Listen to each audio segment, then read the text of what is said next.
Gisela Anastasia bakal liburan bareng Gading Marten. Sudah cerai, Gisela Anastasia alias Giselle bakal liburan dengan Gading Marten.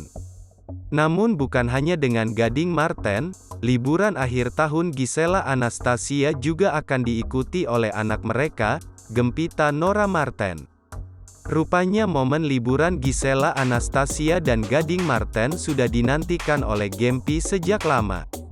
Bahkan, bocah 7 tahun ini sempat memintanya langsung pada Giselle. Di kesempatan yang sama pula, anak Gading Marten ini ternyata memiliki permintaan lain untuk kedua orang tuanya.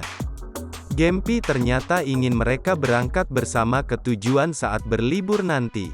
Tak ingin mengecewakan putri mereka, Giselle dan Gading pun akan berusaha mewujudkan keinginan Gempi.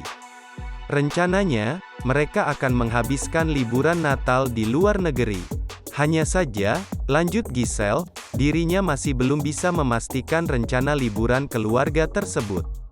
Apalagi dirinya juga belum membicarakan lebih lanjut mengenai momen liburan ini dengan mantan suaminya.